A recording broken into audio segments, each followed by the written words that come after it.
পরিবর্তন, সংস্কার পরিবর্তন এটা মানুষের হয়, পৃথিবীতে অন্য কোনো প্রাণীর হয় না। শূকর শূকর হয়ে জন্মায়, শূকর হয়েই মরে। গাভী গাভী হয়ে জন্মায়, গাভী হয়েই মরে। কিন্তু মানুষ জন্মের পরে সেই মানুষ মনুষ্যত্ব অর্জন করে, এমনকি দেবত্ব অর্জন করে সেই জগৎ থেকে চলে যেতে পারে। এই পরিবর্তন বা সংস্কার অন্য পশু পাখি জীবজন্তুর নাই, একমাত্র মানুষের আছে। এই জন্য কোথাও কি শুনেছেন হিংস্র জীবজন্তু পশু পাখির জন্য ভাগবত পাঠের আসর হয়? মানুষের জন্য ভাগবত পাঠ কেন?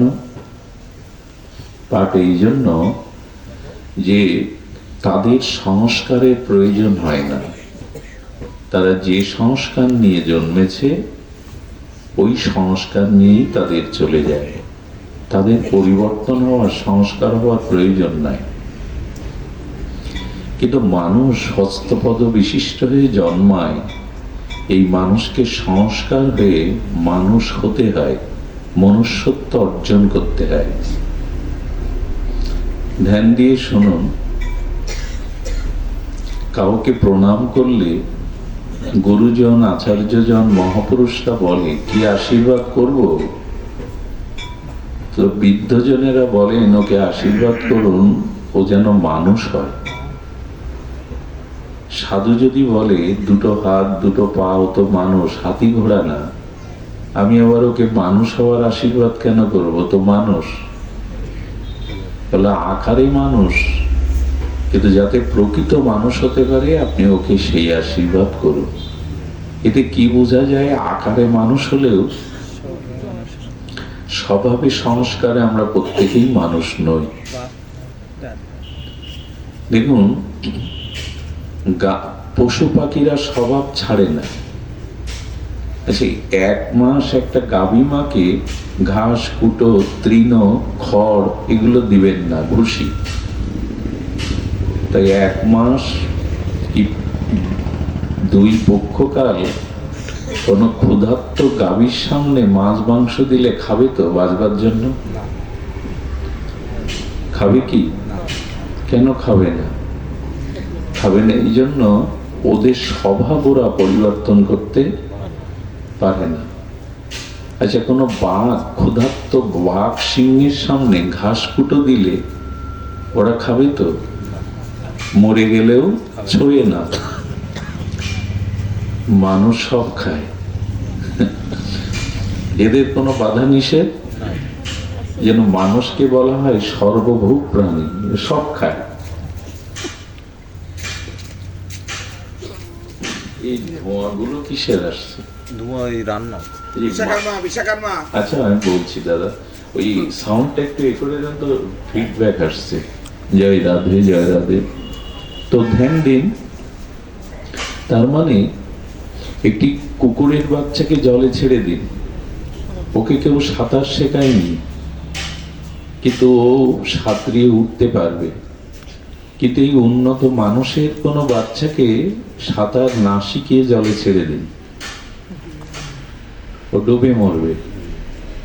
মানুষকে তার মনুষ্যত্বটা অর্জন করতে হয়, পশুদের তা করতে হয় না। ওরা পশু হয়ে জন্মায়, পশু হয়ে মরে। এখন আমাদের জানতে হবে যে আমরা এই যে মনুষ্য আকার বিশিষ্ট হয়ে এসছি, তা আমাদের মধ্যে প্রকৃত মনুষ্যত্ব কি করে অর্জন হবে? এই অর্জনের প্রথম সংজ্ঞা হলো, দেখুন আমাদের সংস্কারের, কারণ অনন্ত জন্মের একটা সংস্কার আমার মধ্যে রয়ে গেছে। আর সেই সংস্কারটা কেমন জানেন? প্রবৃত্তির দিকে, ভোগের দিকে। একটু কষ্ট হলেও, কষ্ট পেলেও কথাটি একটু ধ্যান দিয়ে শুনুন। আমাদের স্বভাব প্রায়ত ভোগের দিকে, প্রবৃত্তির দিকে, ভোগাসক্তির দিকে। প্রায়শ আমরা ত্যাগ বৈরাগ্যের দিকে যেতে পারি না। জলের গতি যেমন স্বাভাবিক নিম্নগামী, আমাদের মনের গতি, আমাদের সংস্কার স্বভাবের গতি নিম্নগামী। কারণ বহু জন্ম তো সাধন ভজন করিনি, বহু জন্ম নিজের উদ্ধারের জন্য জ্ঞান বৈরাগ্যের চর্চা করিনি। এই জন্য জন্ম জন্মান্তরের জমাট বাঁধা সংস্কার কুসংস্কার হয়ে ভোগের দিকে যায়। কেমন জানেন? লক্ষ্য করুন, যদি দৃষ্টান্তে বলা যায় যে আপনি কাল থেকে প্রসাদভোজী হয়ে যান, কাল থেকে একটু শাক লতা পাতা একটু ডাল ডাল্লা ভগবানকে দিয়ে প্রসাদভোজী হয়ে যান, 6 মাসে আপনি অসুস্থ হয়ে যাবেন। তার মানে মন ওগুলো ছাড়েনি, মন ওই খাদ্যগুলো ছাড়েনি। আপনার উপরে চাপিয়ে দিলাম, আপনি ওই করতে গিয়ে দুর্বল হয়ে পড়লেন, অসুস্থ হয়ে পড়লেন, ডাক্তার বললো না আপনাকে একবার ছেড়ে দিতে হবে। কিন্তু যদি বলা হয় আপনি আমিষ মাছ মাংস এগুলো খেয়ে যান, ওইটা খেতে কষ্ট হবে না নিরামিষ খেতে কষ্ট হবে? কাল থেকে আপনি মাছ মাংস খাচ্ছেন, আমিষ খাচ্ছেন, খেয়ে যান, ওটাতে কারো কষ্ট হবে না। কিন্তু যখনই ভগবানের প্রসাদ পেতে বলা হবে, তখনই আপনি 1-2 মাস 6 মাস বাদে অসুস্থ হয়ে যাবেন। এর কারণ কি? দুটোই তো খাদ্য। আর ওই প্রসাদ ভোজী হয়তো জগতের অনেক সন্ন্যাসী ব্রহ্মচারী ভক্ত গৃহীগণ বেঁচে আছে। আপনার অসুবিধা হচ্ছে কেন? অনেক জন্ম এই খাদ্যটা খাওয়া আমার অভ্যাস নাই, ওইটা আছে। লক্ষ্য করবেন, এই জন্য আমাদের সংস্কারটা ঠিক উন্নত না। আমাদের সংস্কার অত উন্নত না, কারণ পূর্ব আমাদের এই সংস্কার নাই। আর মানুষের বর্তমান আচার আচরণ, তার গতি প্রকৃতি প্রবৃত্তি চরিত্র বড় ভোগের দিকে চলে গেছে। ভোগ সর্বস্ব জীবন আমাদের, স্থূল এই ভোগ সর্বস্ব জীবন। এখানে আমরা দেহকে সাজাতে সবাই ব্যস্ত। এই জন্য প্রত্যেকের ঘরে দেখবেন দেহের প্রসাধনী আছে, চুল থেকে নখ থেকে শুরু করে সমস্ত দেহকে সাজাবার প্রসাধনী আছে।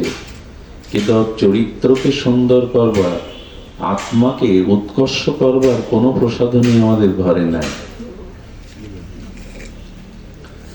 এই জন্য আমরা দেহকে নিয়ে বড় ব্যস্ত, দেহের শুভ, দেহের সৌন্দর্য, দেহের পরিপাটি নিয়ে বড় ব্যস্ত। এই জন্য সব থেকে কষ্টের কথা কি জানেন? কষ্টের কথা, আমরা নাম যজ্ঞে গিয়েও নখ পালিশ কিনি, নাম যজ্ঞ গিয়ে বসে বসে পাঁপড় ভাজা খায়। ওইটা ওর জায়গা, মানে হরিনামের জায়গায় পাঁপড় ভাজা, বাদাম ভাজা, চুরি ফিটি নখ পালিশ কেনার জায়গা। যাচ্ছি কৃষ্ণ নাম শুনতে, আর গিয়ে খুব বলিতে বলি কি, যেখানে হয় হরি নাম সংকীর্তন সেটা হয় বৃন্দাবন। বৃন্দাবনে পাঁপড় ভাজা খেতে যেতে হয়? বৃন্দাবনে বাদাম খেতে যেতে হয়? বৃন্দাবনে মনোহারি দোকানে ঘন্টার পর ঘন্টা চুরি ফিটে এগুলো কিনতে হয়? আমরা করি এই জন্য যে আমাদের অনেক জন্ম নামের রুচি নেই। এই জন্য ওখানে নাম হচ্ছে যারা এত করে নাম দিল, যারা 6 মাস ধরে বিজ্ঞাপন করে প্রচার করে আর আমাদের ওখানে আসবেন, এই নববৃন্দাবনে হরিনাম শুনবেন, রাত 11টার সময় কমিটির লোকজন খেয়ে দিয়ে বাড়ি ঘুমায়, নামের ওখানে কেউ থাকে না। অথচ ওরাই নাম যজ্ঞের আয়োজন করেছেন। নিতাই গৌরকে ঠাকুর ঘরে রেখে, যুগলকে ঠাকুর ঘরে রেখে কমিটির সব ঘুমাতে যায়। ভগবান তুমি জাগো, আর তোমার নাম সারা রাত ওদের টাকা দিয়ে আনাতো, ওরা করুক, আমরা ঘুমাই।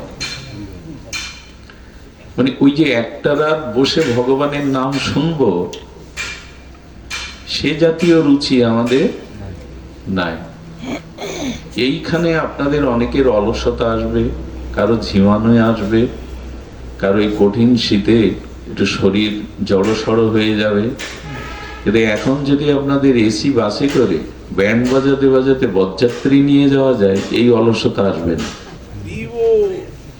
এর কারণ হলো আমাদের ত্যাগ বা বৈরাগ্যের স্বভাব পূর্ব থেকে খুব বেশি নাই। অনেক জন্ম এরকম ভোগ করেছি, দেহ ভোগ করেছি, দেহ সুখের চিন্তা করেছি। এই জন্য আমাদের ঠিক ওই সংস্কারটা সহজে সবার আসে না। এই জন্য মানুষকে কি হতে হবে, সংস্কার হতে হবে। সেই শ্লোকটা এখানে লক্ষ্য রেখে শুনুন। যথা কাঞ্চনতাং জাতি কাংশস্য রসবিধানত। আহা, কি অপূর্ব কথা বলেছেন। বলছেন যে দেখুন, কাঁসার থালাগুলো অনেক সময় ময়লা জমে যায়, তার চকচকে উজ্জ্বল বর্ণ ঢেকে যায়।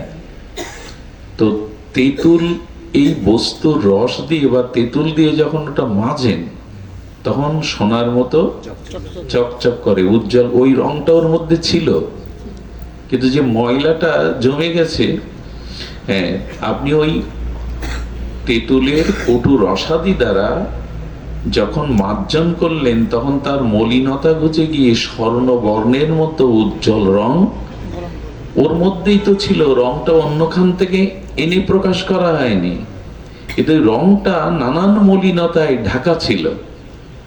এই তেঁতুল রূপ কটু রস দিয়ে মার্জন করলেন, তাতে সোনার মতো চকচক রং বেরিয়ে গেল। আমাদেরও অনেক জন্মের এই মনে কামনা বাসনা ভোগ, ওইগুলো ময়লা জমে গেছে।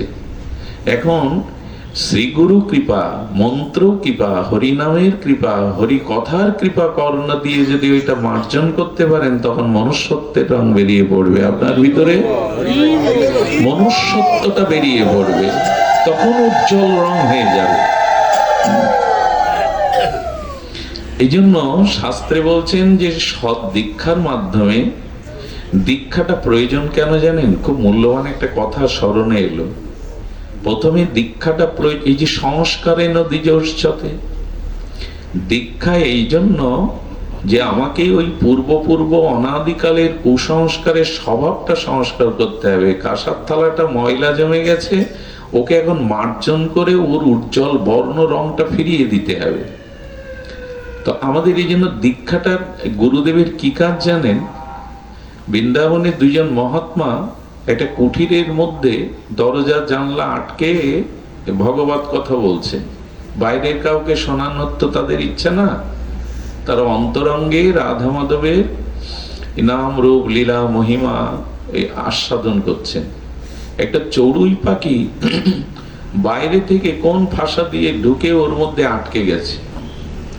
অন্ধকার কুটিরের মধ্যে আটকে ছটফট করছে, এপাশ ওপাশ করছে, বেরিয়ে যাওয়ার চেষ্টা করছে, পাচ্ছে না, হাঁপিয়ে যাচ্ছে। এরকম হয়তো ঘরে ঢোকে না চড়ুই পাখি? তোর মধ্যে এক মহাত্মা লক্ষ্য করেছে, করে গিয়ে আস্তে আস্তে দরজাটা খুলে দিল। ও তখন এই বদ্ধ অন্ধকার, এই রুদ্ধ দুয়ারের মধ্যে থেকে মুক্তির আনন্দে উড়ে গেল। পাশের যিনি মহাজন ছিলেন, তিনি বললেন, ওই চড়ুই পাখিটার আজ থেকে আপনি গুরুদেব। এটাই গুরুদেবের কাজ। আমার মতো জীব এই সংসার খাঁচাতে কত জন্ম ধরে ছটফট করছে, বেরোতে পারছে না, আটকে আছে। যিনি এই বন্ধন থেকে, এই ভববন্ধন থেকে, এই সংসার রূপ কারাগার থেকে আমাকে মুক্তি দিয়ে গোবিন্দ চরণে পৌঁছে দিতে পারেন, এটাই শ্রী গুরুদেবের কাজ, এটাই শ্রী গুরু মহারাজের কাজ। পাখিটাকে মুক্ত করে দিল। আমাদের এই জন্য শ্রীগুরু চরণে যেতে হবে, সাধুগুরু বৈষ্ণবের কাছে যেতে হবে, হরিকথা হরিনাম গ্রহণ করতে হবে। কারণ ময়লা জমেছে অনেক জন্মের, আমাদের রুচিটাই নষ্ট হয়ে গেছে। আপনার সন্তান বা স্বামী আজ 2 লাখ টাকা আয় করেছে, ওইটা আপনাকে গুনতে দেয়া হবে। আপনি 2 ঘন্টা বসে টাকাগুলো সাইজ করে গুনতে গিয়ে আপনার অলসতা আসবে না, অরুচি আসবে না। কিন্তু যদি বলা হয় আধা ঘন্টার নামের মালা নিয়ে নাম করতে, তখন রুচি আসবে না, ঘুম আসবে, অলসতা আসবে। তার মানে কি? তার মানে বিষয়ের প্রতি রুচিটা আমাদের অনেক জন্মের, হরিনামের প্রতি, হরিকথার প্রতি, সাধনার প্রতি রুচিটা নাই। এই জন্য সংস্কার আসতে হবে। হরিকথায় যারা আসেন তাদের সংস্কার হয়। সংস্কার হয় কেন জানেন? হরিকথা হলো দর্পণ, ভাগবত হলো দর্পণ, মানে আয়না। আয়না আমাদের সব থেকে বড় উপকার কি করে জানেন? আয়না আমি যেমন, আমাকে সেরূপ দেখায়, ভুল দেখায় না। আয়না ঠিক আমি যেমন, তার মানে আমার মুখে যদি কোনো অসুন্দরতার কালো চিহ্ন থাকে, আয়না কি করে? দেখিয়ে দেয়।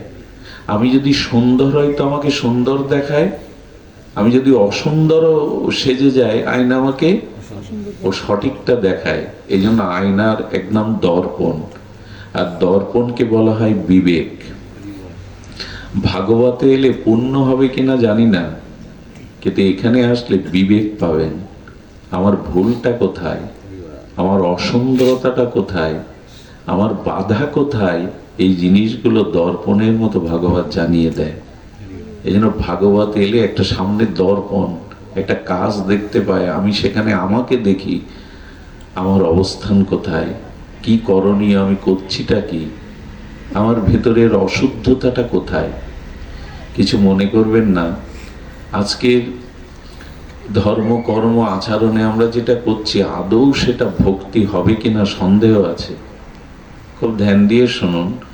অনেকেই দেখেছি গঙ্গা স্নানে যায়, কোনো যোগে স্নান হয় না, সেখানে হাজার হাজার লোক, এমনকি লক্ষ লক্ষ লোক যায়।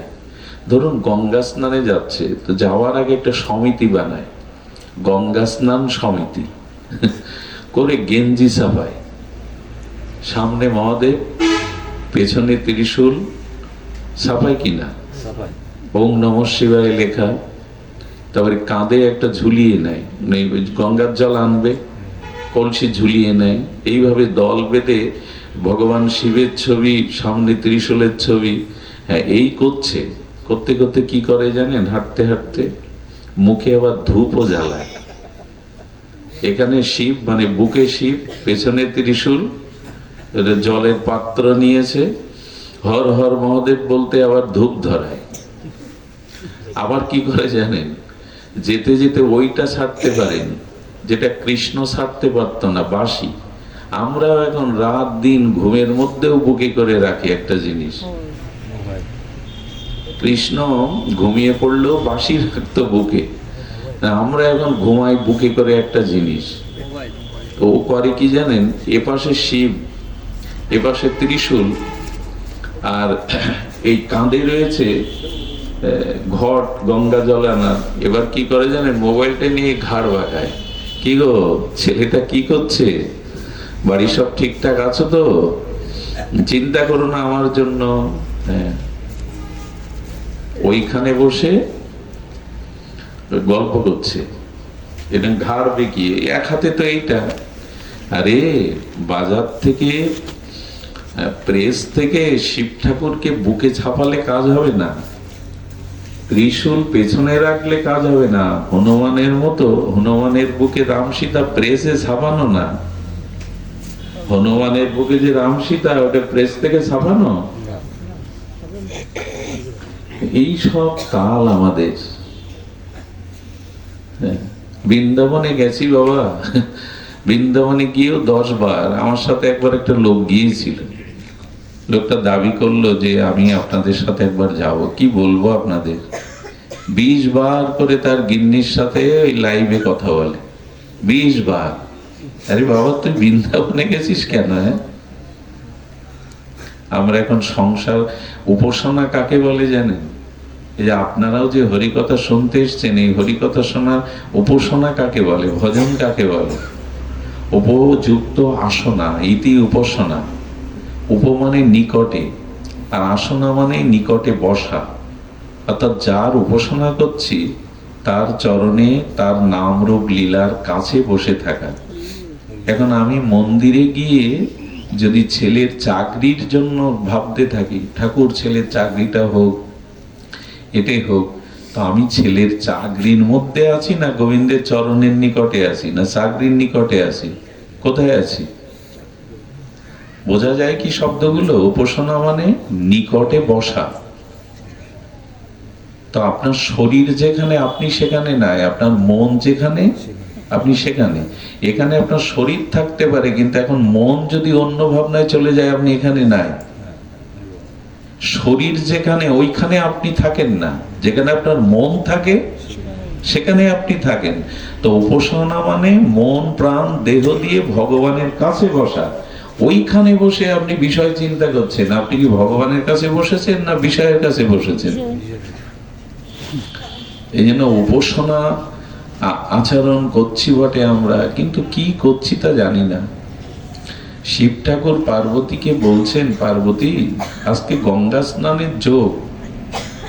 বলে দেখছি তো প্রভু, শত নয়, সহস্র নয়, লক্ষ লোক গঙ্গা স্নানে যাচ্ছে। আচ্ছা প্রভু, একটা জিজ্ঞাসা আছে। মাতা পার্বতী সময় পেলেই ভগবান শিবকে প্রশ্ন করতেন।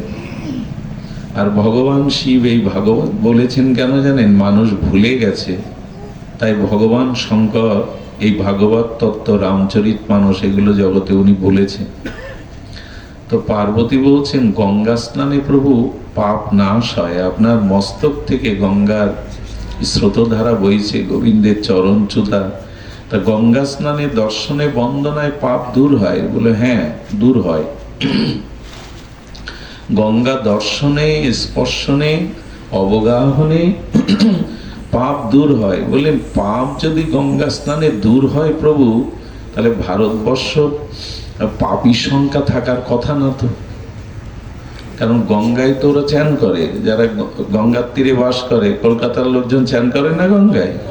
তো যদি গঙ্গা স্নানে পাপ দূর হয়, তো পাপীর সংখ্যা তো কমার কথা, প্রতিদিন বাড়ছে কেন? ভোগীর সংখ্যা, পাপীর সংখ্যা বাড়ছে কেন? প্রশ্নটা কিন্তু সাধারণ নয়। এত নামযজ্ঞ, এত ভাগবত পাঠ, মানুষ বদলাচ্ছে না কেন? স্বভাব সংশোধন হচ্ছে না কেন? এইসব কারণগুলো আমাদের জানা দরকার।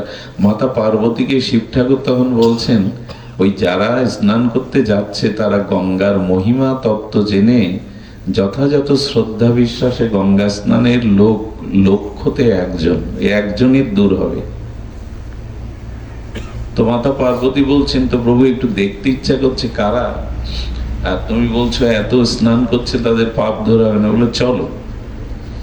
কি করেছে দেখুন, ভগবান শঙ্কর একটা মায়ার কুয়ো সৃষ্টি করেছেন, আর নিজেকে পক্ষ কেশ অর্থাৎ পাকা চুল দাড়ি করে একটা বৃদ্ধ মানে কুয়োর মধ্যে পড়ে রয়েছেন।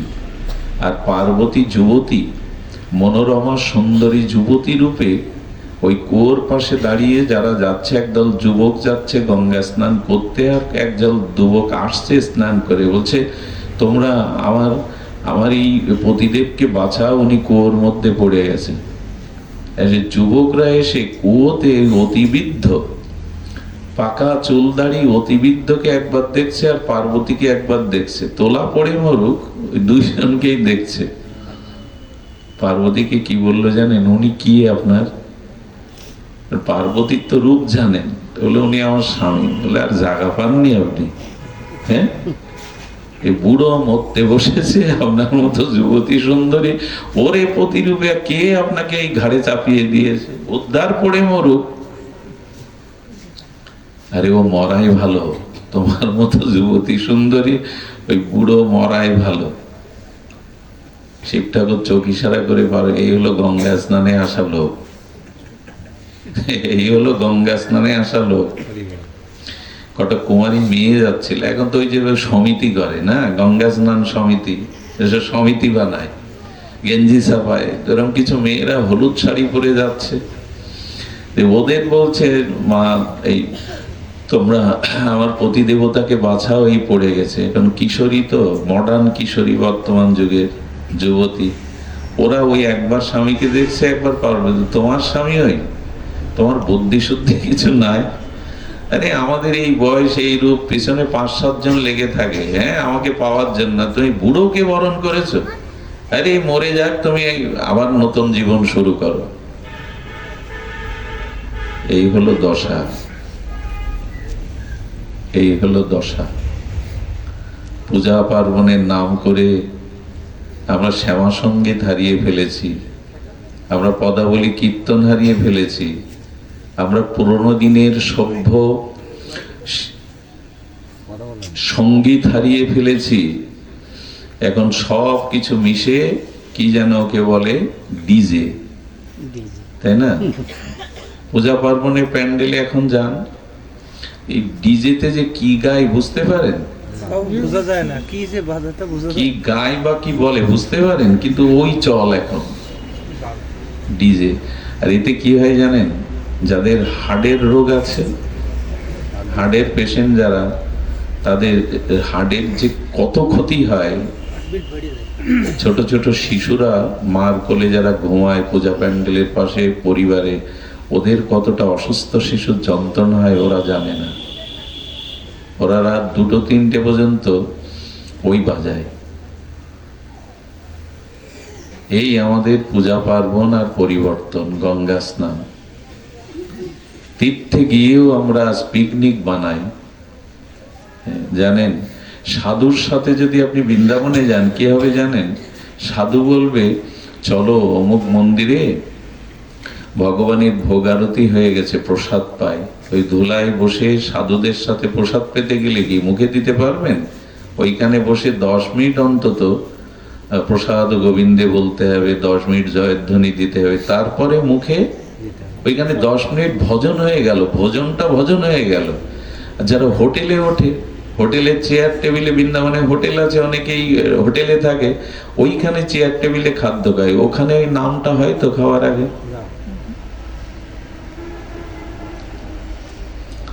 এখন আমরা সব আত্মীয় স্বজন নিয়ে, বন্ধু বান্ধব নিয়ে বৃন্দাবনে যাই, জুতোও খুলি না। যেখানে গোবিন্দ পায়ে জুতা দেননি, রাধারানী চরণে জুতা পরেননি, ওইখানে জুতো পায়ে দিয়ে হাঁটি ব্রজে। ওদিকে বলি ব্রজের ধুলি। হ্যাঁ, এটা উদ্ধব ব্রহ্মা ব্রজের ধুলি হওয়ার জন্য 60,000 বছর তপস্যা করেছেন, পাননি। ভক্ত সর্বোত্তম, ভক্ত শ্রেষ্ঠ শিরোমণি উদ্ধব জীব একটা ধুলিকণা চেয়েছে গোপীদের চরণে, ঔষধি লতা হতে চেয়েছেন। সেই ধুলিতে আমি জুতো পায়ে দিয়ে ঘুরলাম হোটেলে, এটা ওটা খেলাম, চললো, বৃন্দাবন খুব দেখা হলো। মানুষের সংস্কার হচ্ছে না। সবকিছুতে একটা সংস্কারের অভাব। এই জন্য শুদ্ধ ভক্ত সঙ্গ করতে হবে আপনাকে, আর শুদ্ধ ভক্ত সঙ্গে শুদ্ধ ভাগবত শুনতে হবে। এছাড়া পরিবর্তনের কোনো সংস্কারের উপায় নাই। এখন চারিদিকটা আমরা আসতে গিয়ে দেখছিলাম কুয়াশায়। আমি তো প্রতি রাত্রেই সারাটা রাত কাটে রোডে, তো আসার সময় কুয়াশায় পথ দেখা যায় না। তখন একটা শব্দ মনে হয়, আশা। এটা সূর্যের আলো ঢেকে দেয়, এটা অ্যাক্সিডেন্টের কারণ হয়ে দাঁড়ায়, এটা গাড়ি ঘোড়া চলতে পারে না। আমাদের মনের মধ্যেও এখন এই আশা, এটা জমাট বেঁধে আছে। এখন জ্ঞানের আলো, সূর্যের আলো প্রকাশ হতে পারছে না, আর সব অ্যাক্সিডেন্টের কবলে পড়ে যাচ্ছে। আমরা পথ পাচ্ছি না। তো কুয়াশাটা জমাট বেঁধে আসে, সুয়াশা আসে কিনা জানি না, কিন্তু কুয়াশাটা জমাট বেঁধে আছে। আপনাদের না হলে আমার মতো যারা, তাদের আছে। এই কুয়াশাটা কাটাতে হবে। এই কুয়াশা কাটার জন্য এই হলো ভাগবত। তাহলে আমরা কি বলছিলাম? যথা কাঞ্চনতং জাতি কাংশস্য রস বিধানত। ওই পুরনো কাঁসার থালাটাতে কটু রস বিশিষ্ট তেঁতুল দিয়ে মার্জন করলে যেমন সুবর্ণের মতো উজ্জ্বল চকচক বর্ণ হয়, তাতে মুখ দেখা যায়, স্বচ্ছ সুন্দর হয়ে ওঠে, তেমনি দীক্ষার মাধ্যমে, শ্রী গুরুদেবের চরণ আশ্রয়ের মাধ্যমে আমাদের এই ভগবত ভজনের দ্বারা নিজেকে মানুষ করে তুলতে হবে, সংস্কার করতে হবে। এই হলো প্রধান কথা, প্রথম কথা। আর একটা জিনিস বলেছেন, দেখুন, এই ভজন এমন একটি বস্তু, এখানে আজকে আমাদের শিবদা যে জাতিতে জন্মেছেন, কে তাকে প্রণাম না করবে, কে তাকে শ্রদ্ধা না করবে, কে তাকে নিচু বলে জানবে? কারণ যে ভজে সেই শ্রেষ্ঠ। যে ভজন করে, যে ভজে না, সে শ্রেষ্ঠ না। যেমন বলছেন, হরি ভক্তিবিন শুদ্ধ জ্যোতি কেন নয়, সপচ অধিক সেই নিচু দুরাশায়। ভক্তমালে কি বলছেন? হরিভক্তিহীন শুদ্ধ জ্যোতি কেন নয়? জ্যোতি মানে সন্ন্যাসী, জ্যোতি মানে সর্বত্যাগী। বললেন হরিভক্তিবিহীন যদি জ্যোতি অর্থাৎ সন্ন্যাসী হয়, হরিভক্তিবিহীন, তার থেকে হরিভক্তি যার আছে সেই চণ্ডালও শ্রেষ্ঠ। হরিভক্তি যার আছে, ভগবানে যার ভক্তি আছে, সে চণ্ডাল হলেও জ্যোতি শ্রেষ্ঠ, সন্ন্যাসী শ্রেষ্ঠ। মূলত তো হরিভক্তি। সপচপি মহিপাল বিষ্ণু ভক্ত দ্বিজধিকা, বিষ্ণু ভক্ত বিহীনী না যো জ্যোতিষ্ব সচাপিকা। কি অদ্ভুত এই শ্লোকে বলছেন যে চণ্ডাল যদি হরিভক্ত পরায়ণ হয়, তো হরিভক্তিহীন ব্রাহ্মণের থেকে সে শ্রেষ্ঠ। হরিভক্তিহীন যদি সপচ হয় তবে তিনি নীচ, যে ভজে সেই শ্রেষ্ঠ। সুধীজন, এই জন্য ভজনটা প্রয়োজন, ভগবত ভজন প্রয়োজন। না হলে আপনি কোন কুলে জন্মেছেন, কত অর্থ আছে আপনার, এই দিয়ে আপনার শ্রেষ্ঠত্ব বিবেচনা হবে না। আর ভজন না করলে যেটা হবে, সেটা কর্মফলের থেকেও আপনি মুক্তি পাবেন না। কর্ম শেষ হয় না। ভজন না করলে, ভক্তি না আসলে কর্ম শেষ হবে না। যেমন সমুদ্রের জল মেঘ হয়ে আকাশে উঠলো, আকাশ থেকে ঘন জমাট মেঘ হয়ে বৃষ্টি হয়ে জগতে এলো, আবার বিভিন্ন নালা দিয়ে, নদ নদী, খাল বিল দিয়ে সাগরে পড়লো, আবার সাগর থেকে মেঘ হয়ে আবার মেঘ জমাট হলো, আবার বৃষ্টি হলো, আবার সাগরে। এতে জল শেষ হচ্ছে? তেমনি কর্ম যতদিন আছে আপনাকে বারবার ওই কর্মফল ভোগের জন্য জন্মাতে হবে, ভোগ করতে হবে, আবার চলে যেতে হবে। শেষ কোথায়? ভগবত ভজনে না এলে কর্ম ক্ষয়, কর্মের ফল ক্ষয় হবে না। আর ভজন না করলে, ভক্তি না এলে এভাবে আসা যাওয়া আপনার ফুরাবে না। আর এই যে ভগবানের মায়া, এটি কর্মের দ্বারা ছেদন হবে না, এটি ভক্তির দ্বারাই, ভজনের দ্বারাই এই মায়া রহস্যকে, কর্ম রহস্য আপনি ছেদ করতে পারবেন। খুব মূল্যবান দার্শনিক বিচার, যদি মন দিয়ে শোনেন। কঠিন একটা শীতের মধ্যে অলসতা আসতে পারে, আমরা সবাই কর্মজীবী মানুষ, তো ধ্যানে থাকুন।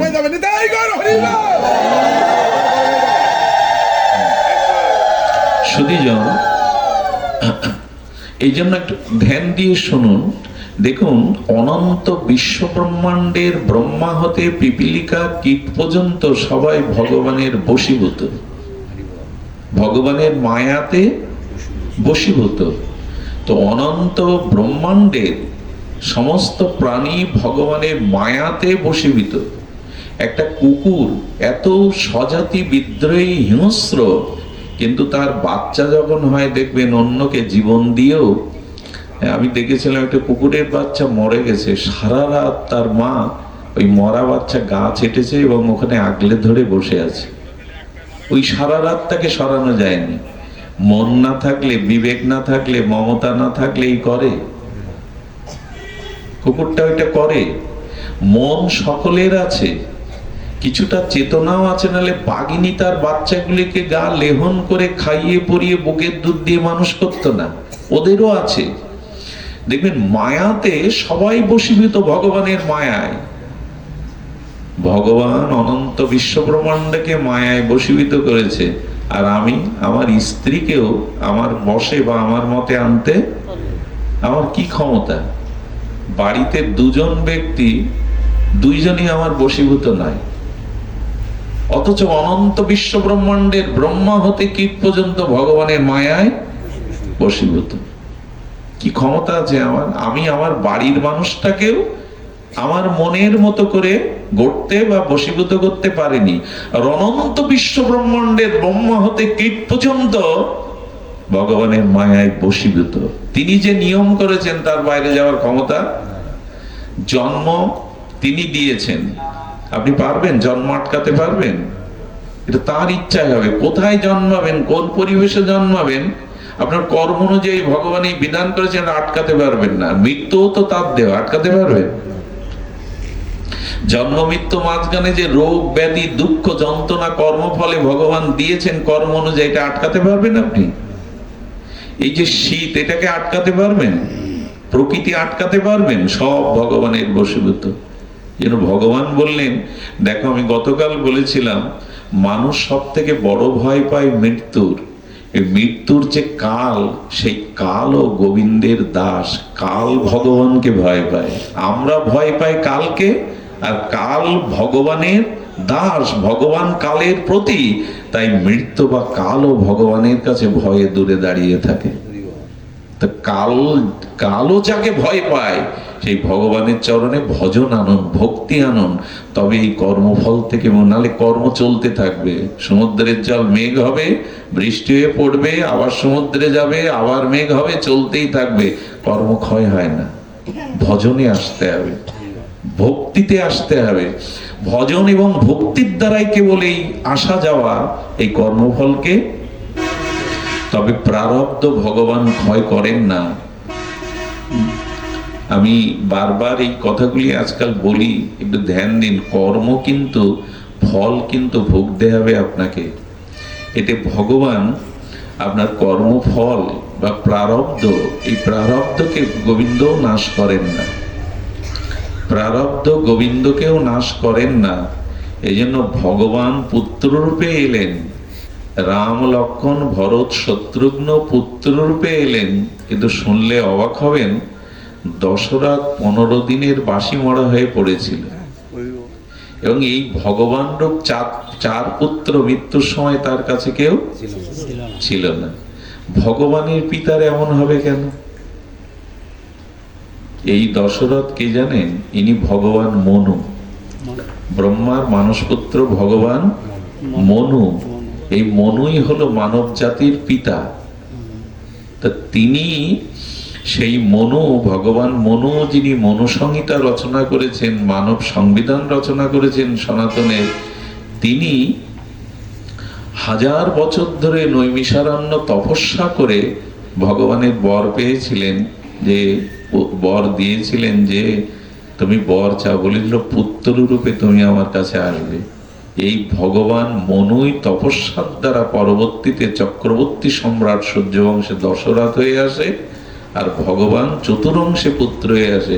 তো সেই ভগবান, আচ্ছা রামকে যদি, ভগবানকে যদি, রঘুপতিকে যদি আমরা প্রশ্ন করি, তুমি স্বয়ং পূর্ণ ব্রহ্ম ভগবান, তো পিতার মৃত্যু হলো, তোমরা 4 জন কাছে নেই, আর মৃত্যুটা হলো রামের কারণে। বনবাসে না গেলে দশরথ, তো ভগবান তোমার কারণে তোমার পিতা মারা যাচ্ছে, মা বিধবা হচ্ছে, তুমি আটকাতে পারোনি? এই প্রশ্ন করুন যে রামচন্দ্রের কাছে, ভগবানের কাছে। তুমি স্বয়ং ভগবান, তোমার কারণে তোমার পিতা মরবে, মা বিধবা হবে, তুমি ভগবান আটকাতে পারোনি? এর উত্তর কি? এর উত্তর একটাই, ভগবান যখন আবির্ভূত হন, তখন নরলীলাতে যে লীলা করেন, সেটা জগতের মানুষের শিক্ষার জন্য, আদর্শ স্থাপনের জন্য। এই দেখো, আমি ভগবান হলেও আমি আমার পিতার কর্মফলকে ক্ষয় করতে পারিনি, আর তা আমি চাইও নি, কারণ আমি শিক্ষা দিতে এসেছি জগতে। হ্যাঁ, নরলীলা কৈবল্যং, আমি লীলার দ্বারা জগৎকে শিক্ষা দিতে এসেছি। কারণ আমার পিতা জীবনে একটা মহা ভুল করে বসেছিল। এত তপস্যা করলেও, আমাকে ভগবান রূপে পেলেও ভুলটা হলো, তুমি যে হরিণ জল খাচ্ছে কি মানুষ জল নিতে এসছে, এটা জেনে বান ছাড়বে না? আপনি একটা বান মারবেন কারোর গায়ে, তো সেটা জেনে, এই জন্য বললেন মন যা বলে তাই করতে যেও না, শাস্ত্র মতো চলো, গুরু আজ্ঞা মেনে চলো। অনেকেই আজকাল একদল আছে, আমার মন যা বলে, আমি লোকের কথা শুনতে যাব কেন, আমার মন যা বলে। এই মন যা বলে তাই যদি করতে চান, তাহলে আর আপনাকে বাঁচানো যাবে না। নির্ঘাত আপনার জন্মের অধঃপতন অপেক্ষা করছে আগামী জন্মে।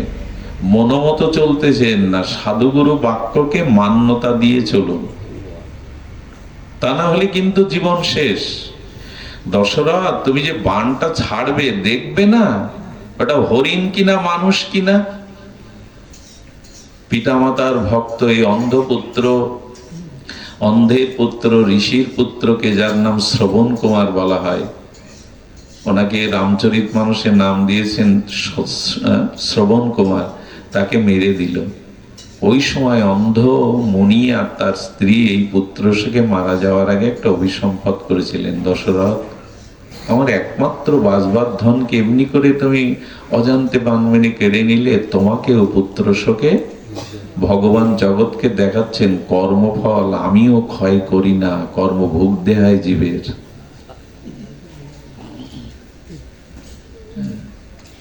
দেখালেন তিনি। আমরা আর কি শিখলাম জানি না, এই জন্য কর্মটা একটু হিসাব করে করতে হবে। কর্মফল কিন্তু কাউকে ছেড়ে দেবে না, এটা আমাদের একটু সতর্ক হতে হবে। আর দেখুন, আপনার সব ইচ্ছা পূর্ণ হবে এমন নয়। একদল মানুষ আছে, আমরা আছি, ভগবানের কাছে শুধু ওই নিজের ইচ্ছা পূরণের জন্য ছুটে যায়, এই করো তাই করো, আমার এই প্রয়োজন। আচ্ছা, ভগবানের পিতা দশরথ কি চাইছিল?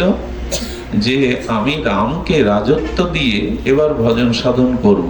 কানের পাশে চুল পেকে গেছে, আয়নাতে দেখে গুরু বশিষ্ঠের কাছে বললেন।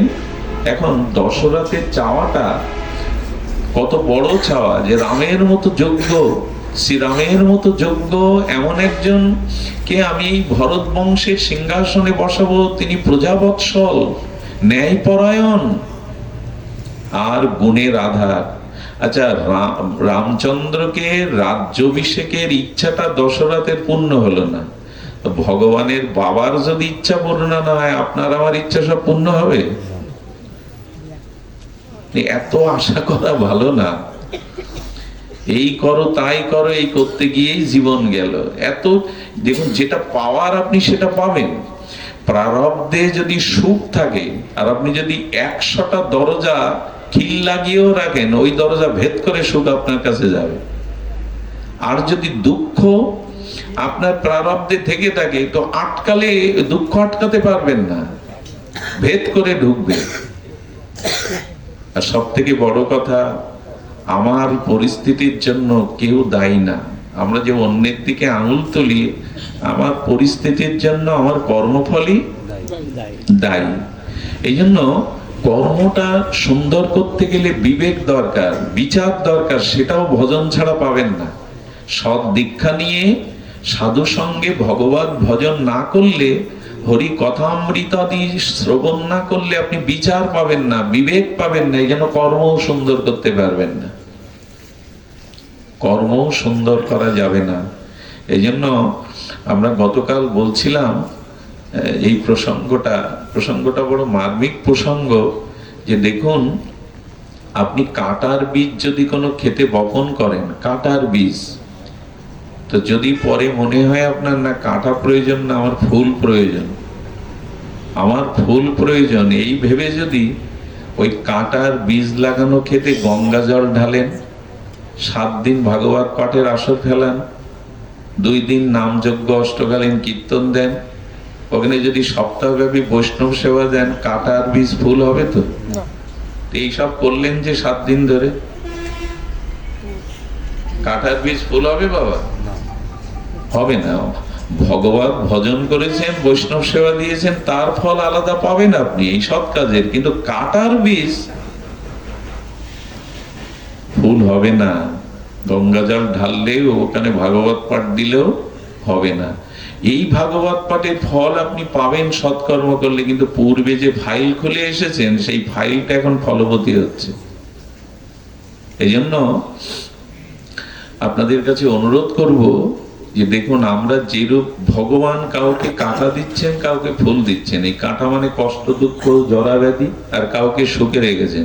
ভগবানকে যদি বলি, তুমি নিরপেক্ষ তত্ত্ব, তুমি দয়াময়, করুণাময়, তুমি কাউকে কাঁটা দিচ্ছ, কাউকে ফুল দিচ্ছ কেন? ভগবান বলছেন, আমি কাকে কাঁটাও দেই না, ফুলও দেই না, দুঃখও দেই না, সুখও দেই না, ওর যা পাওয়া সেটা বন্টন করে দেই। কি বললেন? ওর যেটা পাও না সেটা আমি বন্টন করে দিচ্ছি, আমি কাঁটা বা ফুল দিচ্ছি না। পিয়ন যদি কোনো দুঃসংবাদের চিঠি আপনার কাছে পৌঁছে দেয়, এটা পিয়নের দোষ? পিয়নের দোষ কি না তার বন্টন করার দায়িত্ব? শুভ বা অশুভ সংবাদ তার বন্টন করার। ভগবান বললেন তোমার কর্ম অনুযায়ী ফলটা আমি তোমাকে দিচ্ছি, আমি দিচ্ছি না দুঃখ তোমায়। ভগবান কাউকে সুখ দুঃখ দেয় না, আমার পূর্ব কর্ম সেইটা ভগবান বন্টন করে দিচ্ছেন।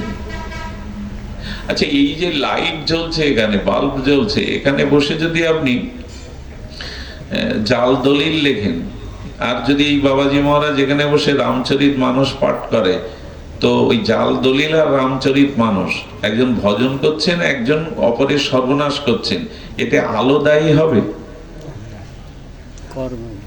আলো দায়ী হবে? একটু কথা বলুন, হবে কি? আমরা সহজ করে করি আলোচনা, যদি বুঝতে পারে আলো দায়ী হবে না, উনি সাক্ষী স্বরূপ। কারণ ভগবান আমার হৃদয়ে আছেন আত্মারূপে, উনি দেখছেন আপনি কি কি করছেন, আর ওই ক্যামেরা ফাঁকি দিতে পারবেন না। বাইরের ক্যামেরায় আপনার এই পোশাক আশাক রূপ উঠবে, হাড় রক্ত মাংস তুলতে গেলে, কিডনি তুলতে গেলে এক্সরে ক্যামেরার উপর আর একটা ক্যামেরা আছে, ওইটা ভগবানের কাছে আছে। আপনি মনে মনে যা ভাবছেন করছেন, এক্সরে ক্যামেরার মতো ভগবানের কাছে সব ক্যামেরা আছে। ভগবানের কানে একটা দুল আছে, ভগবানের কর্ণের দুল আছে, ওইটা দোলে দোলে আর বলে কি, প্রভু জগতের সব সংবাদ কে কি করছে আমি আপনার কানে দিচ্ছি। এই জন্য ভগবানের কানে সব যায়, আপনি কি ভাবছেন কি করছেন। এই জন্য দয়া করে আমাদের কর্মটার মধ্যে সব থেকে একদম সহজ যদি একটা জিনিস আপনি কাল থেকে শুরু করতে পারেন, তবে কর্মের বন্ধন আর আপনি জড়াবেন না। সেই সহজ জিনিসটা হলো, আমার দ্বারা কোনো প্রাণী যেন ক্ষতিগ্রস্ত না হয়, আমার দ্বারা কারো যেন ক্ষতি না হয়। এই একটা জিনিস কাল সকাল থেকে একটু বিবেচনা করে চলুন বিবেক দিয়ে। কারণ কাউকে যদি কাঁদান, আপনাকে ওর কোটি গুণ কাঁদতে হবে। কাউকে যদি কষ্ট দেন, তো ওর কোটি গুণ কষ্ট জমা হয়ে আপনার কাছে ফিরে আসবে। ওই একটাই কেবল জিনিস, যে কাউকে কারো ক্ষতির কারণ যেন আপনি না হন। শাস্ত্র বহু উপদেশ লাগে না, একটা উপদেশও যদি এখান থেকে আমরা নিয়ে যাই আর ওটা চরিত্রায়ন করি, তাহলে আমাদের জীবনের পরিবর্তন আসে। তো আমরা যে কথা বলছিলাম, ভগবান সুখ দুঃখ কাউকে দেন না, উনি বন্টন করেন। তোমারই জিনিস তোমাকে দিচ্ছে। এখন ভগবানের স্মরণ নিলে তখন আমাদের ভিতরেই জ্ঞান বিবেক জেগে ওঠে। তখন কি হয় জানেন, তখন যেটা হয়, খুব মার্মিক কথা, ভক্তি যদি একবার এসে যায়, ভজনে যদি আপনার অনুরাগ এসে যায়, তখন ওই কর্মফল অনুযায়ী সুখ দুঃখ যে পরিস্থিতি আসুক, তার মধ্যে আপনার আনন্দ, আপনার মনের সন্তোষ নষ্ট হবে না। কথাটা বোঝা গেল না? বোঝানো গেল না? ভক্ত ভজন করলে কি হবে, সুখ দুঃখ আসবে না তা না, সবই আসবে কর্মফল অনুযায়ী। কিন্তু অভক্ত বা ভক্তের পার্থক্য হলো এই, যে ভক্ত সবকিছুকে ভগবানের তখন কৃপা মনে করতে শিখবে, তখন ধৈর্য থাকবে তার মধ্যে মনে হবে এটাও ভগবানের আমার উপরে কৃপা। তখন আপনার মনের শান্তি নষ্ট হবে না, ধৈর্যচ্যুত হবেন না আপনি। কি করে দৃষ্টান্ত দেই চলুন। কর্ণাটকে, এই দক্ষিণ ভারতে আমাদের ভক্তির জন্ম উৎস, ওখানে একবার তিনজন মহাপুরুষ গেছেন, তুকারাম, একনাম আর একজন নরসি মেহতা। তিনজন ভগবত সিদ্ধ মহাপুরুষ। একজন গিয়ে ভেঙ্কটেশ ভগবানকে বলছে, কত দয়া তোমার, কত করুণা তোমার প্রভু, আমার প্রতি তোমার দয়ার সীমা নেই। এমন স্ত্রী রত্ন দিয়েছো যে আমার সহধর্মিনী, আমার ধর্ম কর্মে ভজনে সহায়তা করে, মহা সতীসাধ্যী রমণী দিয়েছো, আমি তাকে নিয়ে তোমার ভজন করতে পারছি, এটা আমার প্রতি তোমার কত কৃপা, এমন একজন গুণবতী সতীশাস্ত্রী স্ত্রী দেওয়ার জন্য। এক নাম এই প্রশংসা করে গেলে, পরে কে ঢুকছে জানেন? তুকারাম। এই তুকারাম প্রসিদ্ধ সিদ্ধ নামনিষ্ঠ মহাপুরুষ। তুকারামের স্ত্রী আবার তুকারামকে লাঠি দিয়ে পেটায়, উঠতে বসতে এমন গালি দেয় যে বাড়ি টিকতে পারে না তুকারাম। সাধুদের বসে রাম কথা বললে একটু জল উপর থেকে ফেলে দেয়। সবাই বলে, বাবা এমন স্ত্রী পেয়েছো, আপনি এত নামনিষ্ঠ মহাপুরুষ। উনি হেসে উড়িয়ে দেন। উনি এসছেন মন্দিরে, উনি কি বলছেন জানেন ভগবানকে, প্রভু তোমার দয়ার শেষ নেই। উঠতে বসতে স্ত্রী পেটায় তাকে, গালাগালি দেয় রাত দিন, অতিষ্ঠ করে তুলেছে। গিয়ে ভগবানকে কি বলছে? তোমার দয়ার শেষ নেই প্রভু, ওই স্ত্রী যদি এমন না হয়ে আমার মনের মতো হতো, যদি মনজ্ঞা হতো, সহধর্মিণী হতো, তাহলে ওর প্রতি আমার টান, ভালোবাসা, আসক্তি চলে যেত। ওকে আমার ঘরে দিয়েছো কেন? ওর প্রতি যে আসক্তিটা যেত যেন তোমার চরণে যায়, যেন তোমার নামের চরণে যায়। কি তোমার দয়া! এরপরে আরেকজন ঢুকছে মন্দিরে, নার্সিজি। নার্সিজির গত এক সপ্তাহে বউ মারা গেছে, যুবতী বউ মারা গেছে। আর ভগবানকে বলছে তোমার দয়ার শেষ আছে প্রভু, কত করুণা তোমার। কারণ এখন সে ঘরে নাই, আর আমাকে এই কথা সেই কথা শোনাবে না। এখন দিব্যি আমি একান্তে তোমার ভজন করতে পারবো, আর আমার বলবার মতো, জ্বালাতন করবার মতো। এই যে তিনটে দশা, তিনজন ভগবানকে ধন্যবাদ জানাতে গেছে। এটা কখন হয় জানেন? যখন আপনি ভজন করবেন, কর্মফলে দুঃখ আসলেও তখন একটা সহনশীলতা, একটা কৃপা মনে হবে, এটা হয়ে যাক, আমার কোন জন্মের কর্ম শোধ হয়ে যাক, আমি মুক্ত হয়ে যাই। ডাক্তারকে টাকা দিয়ে আঙুল কেটে আসেন কেন?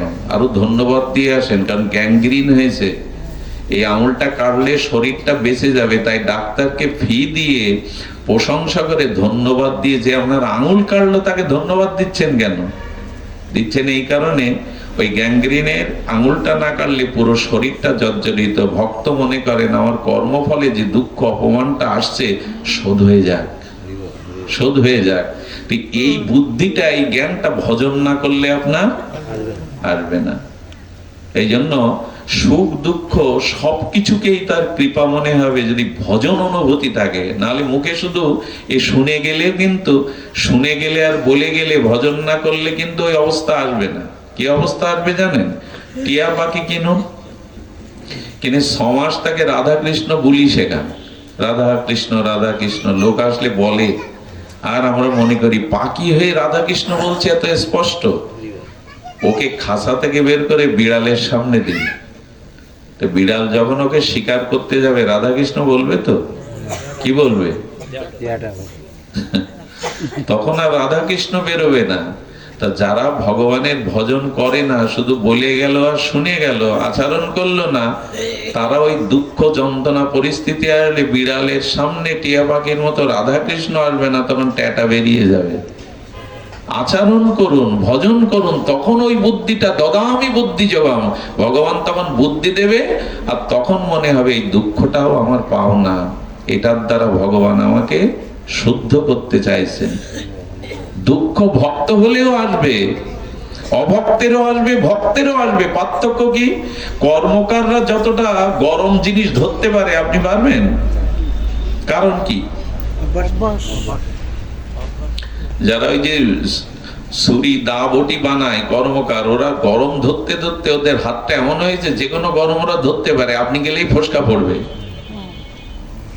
ভজন করতে করতে ভগবানের কৃপা আসে, আপনার বিবেক চেতনা জাগে, যেটা আমার কর্মফল, এটা হয়ে যাক।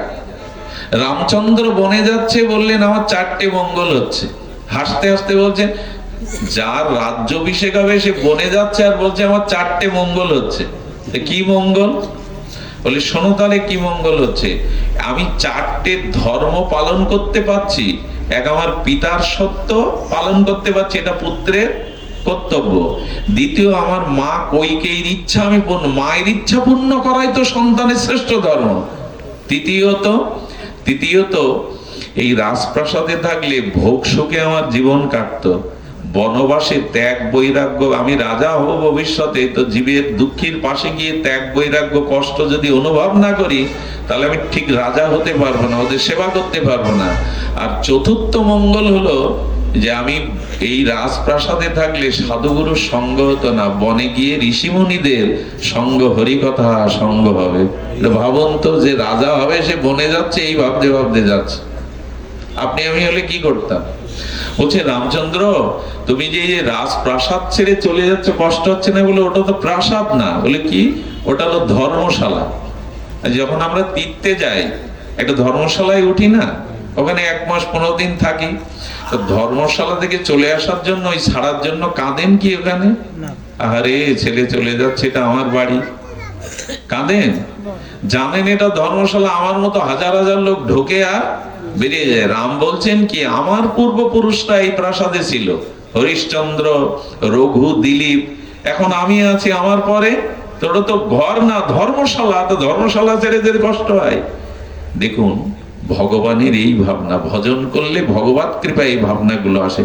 রাজা হওয়ার বেলায় বনবাসী হচ্ছে, তাও বলছে চারটে মঙ্গল হচ্ছে আমার, এই আনন্দেই চলেছে রাম। শীত শীত উপেক্ষা করে এই যে হরি কথা শুনছেন, এর একটা মর্ম আছে। এই অনুভূতিগুলো জেগে গেলে দুঃখ আর আপনাকে দুঃখ দিতে পারবে না। তখন মনে হবে এটাও তোমার কৃপা, এটাও তোমার দয়া দান। এই জন্য জগতে ভজনে আসুন।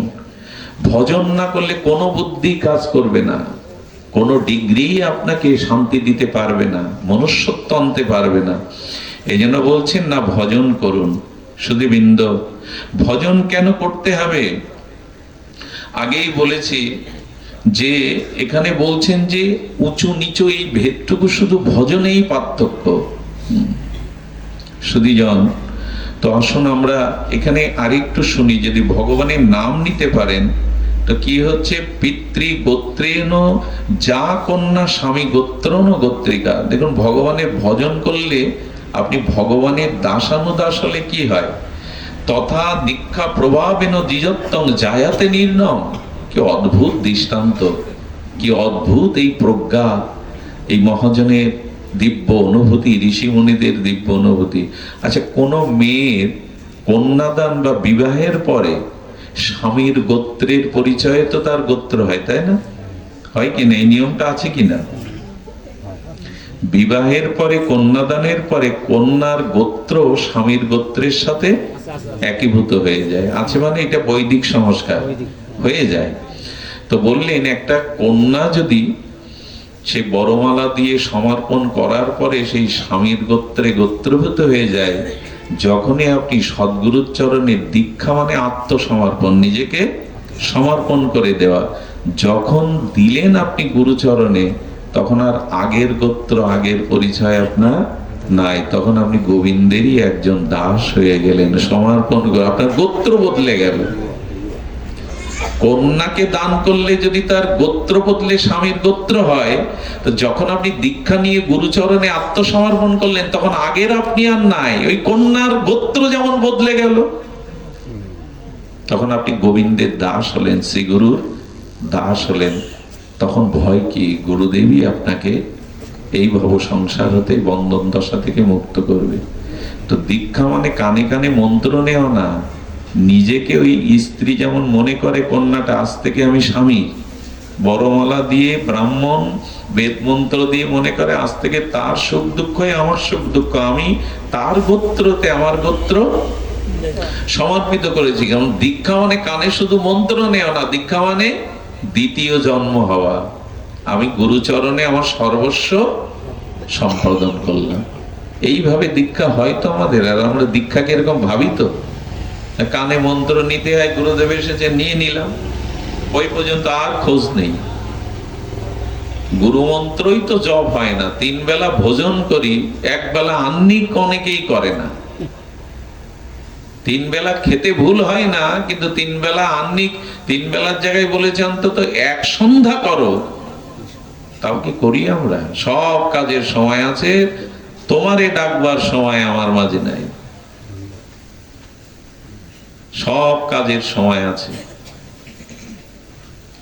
আজকে যদি শিবদা আমার মায়ের সাথে ঝগড়া করতো লাঠি সোটা নিয়ে, তাহলে এর থেকে বেশি লোক ঝগড়া দেখবার জন্য এখানে আসতো। হোলির দুর্দশা কেমন জানেন? মদ মানুষ দর করে কেনে না, গোপনে পটকে যা ওঠে সব দিয়ে দেয়, দাও 1 বোতল। দুধ কিনতে গিয়ে দর কষাকষি করে, 60 টাকা নেবে কেন, এটা দেখুন 50 টাকা। এই হলো বর্তমান দুর্দশা। মদ কিনতে গিয়ে পকেট থেকে টাকা বের করে দেয়, দর করে না। দুধ কিনতে গিয়ে দর কষাকষি। আর দুধ ঘি ফেরি করে বিক্রি হয়, নেওয়ার লোভ নাই। মদ কত দূরে মানুষ কিনতে বেরোয়। এই হলো দুর্দশা বর্তমান সময়ে। বলছি এই আগুন থেকে বাঁচবা, পৃথিবীর অবস্থা ভালো না। আগামী দিনগুলো খুব ভালো যাবে না। রোগ শোক অপমৃত্যু জরা ব্যাধি এই নানান আমাদের কর্মফলের জালে জড়ানোর জন্য উপায় হলো ভগবানের চরণে, শ্রী গুরু চরণে পিতৃগোত্র, যেমন মেয়েটার গোত্রবতী গোত্র পরিবর্তন হলো দীক্ষার মাধ্যমে, শ্রী গুরুদেবকে দিয়ে দিন। তাতে কি হবে জানেন? একবার এক গুরুদেব বলছেন, তাড়াতাড়ি এদিকে আয়, কোথায় ছিলি? বলে, গুরুদেব এইটা এখন এলাম। যা ঠাকুরঘরকে প্রণাম করে মালাটা নিয়ে আয়, জপের মালা। এ বলে, ওই গাছতলায় বসে জপ করবি, আমি যতক্ষণ নাম বিশ্রাম না দিয়ে বলবো ততক্ষণ নাম বিশ্রাম দিবি না। সন্ধ্যা হয়ে গেল, খাওয়া নেই দাওয়া নেই, ওই জপ করছে করছে করছে, গুরুদেব আজ্ঞা না দিলে নাম বিশ্রাম দেওয়া যাবে না। সন্ধ্যার একটু আগে দেখছে কি একটা ঘূর্ণিঝড়ের সামনে, আর কোথাও না, সেই ঘূর্ণিঝড়ের মধ্যে একটা বিকট কালো মূর্তি, বিভৎস মূর্তি, নাম করতে করতেই বলছে, কে তুমি? বলে, তোমার মৃত্যু, তোমার কাল আমি। তো আমার কাল কি? বলে, তোমার আয়ু ফুরিয়েছে, তোমাকে আমি নিতে এসছি। বলে, নিতে এসছি তো, এবং ঘুরছো কেন?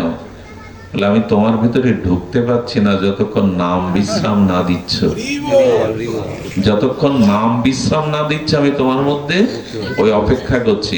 বলে, এই জন্য উনি তখন বুঝলেন কেন গুরুদেব বলেছেন যে আমি না বললে নাম বিশ্রাম দিবি না। সন্ধ্যার অবর হয়ে গেলে গুরুদেব তখন ডেকে বললেন, নাই। চরণে পড়ার পরে বললেন, যা, এর বাকি সময়টুকু নামেই ব্যয় করবি, কারণ এই আয়ুটা তোকে আজ নাম ফিরিয়ে দিল। তোর আয়ু এখানে শেষ ছিল। এটা গুরুদেব পারে, শ্রী গুরুদেবের করুণা এটা, উনি পারেন। একটা জিনিস শুনে রাখুন, স্বয়ং অপ্রকট ভগবানের থেকে প্রকট গুরুদেবে যদি আরো বেশি শ্রদ্ধা হয়, তখন আপনি পার পেয়ে যাবেন। কথাটা আবার বলি, সাধারণ কথা না। অপ্রকট ভগবান, অর্থাৎ নিত্য গোলাকে ভগবান আছেন, অপ্রকট ভগবানের থেকে প্রকট গুরুদেবে আরো অধিক শ্রদ্ধা আসতে হবে আপনার, তবে আপনি বাঁচবেন। গুরুদেব কেমন জানেন? এই কথাগুলো খুব মার্মিক কথা। অত বড় একটা হাতি, তার পিঠে দেখবেন মাউদ রূপে অনেক বালক থাকে, থাকে না? কিশোর বালক। আচ্ছা, শক্তির বিচারে এই বালকের কি শক্তি আছে এই বলবান হস্তির কাছে? ওর মতো 10টা বালককে সুর দিয়ে পিঠ থেকে নামিয়ে পা পিষ্ট করে মেরে ফেলতে পারে। কিন্তু ওই বালক ডান দিকে যেতে বললে ও ডান দিকে যাচ্ছে, বাজারে যেতে বললে বাজারে যাচ্ছে, বাগানের দিকে যাচ্ছে হাতি, ওকে ডান দিকে ফেরাচ্ছে কি দিয়ে জানেন? অঙ্কুশ দিয়ে। অঙ্কুশ জানেন তো? একটা লাঠির আগায় লোহার একটা শিক বাঁকা করা, ওইটা দিয়ে হাতিকে ডান দিকে সংকেত করে টান দিলে ওই দিকে যেতে বাধ্য। হাতি কি আর ওই লাঠির আগায় ওইটুকু লোহার এতে নিয়ন্ত্রণ হয়? কিন্তু ওইটুকু অঙ্কুশে বাধ্য। তেমন আমার মন বলবান হস্তির মতো কামনা বাসনা বিষয়ের দিকে যেতে চায়। যদি গুরুকরণ ঠিক ঠিক হয়, সদ্গুরুদেব হয়, তো গুরুদেবের নাম, গুরুদেবের চরণ, গুরুদেবের কৃপার ওই অঙ্কুশ আমাকে অন্য পথে যেতে দেবে না, ভগবানের পথেই নিয়ে যাবে। অঙ্কুশ, ওইটুকু অঙ্কুশ গুরুদেব এটা পারেন। এই জন্য দীক্ষাটা নিতে গেলে আগে সৎ গুরুদেবের, ইনি সত্য সত্যই শাস্ত্র অনুযায়ী শ্রীগুরু পাদপদ্মের লক্ষণ আছে কিনা এইটা জেনে দীক্ষা টিক্ষা নিতে হবে। দীক্ষা যদি সদ্গুরুদেবের চরণে হয় তখন কি হয়? এই যে পিতৃ গোত্রে যথা কন্যা অবিবাহে থাকে, বিবাহ হইলে স্বামী গোত্র প্রবর্তকে, তথা বিষ্ণু মন্ত্র দীক্ষা মাত্রে শ্রেষ্ঠ হয়, নিচত্ব শূদ্রত যেদি দ্বিজত্বে পায়।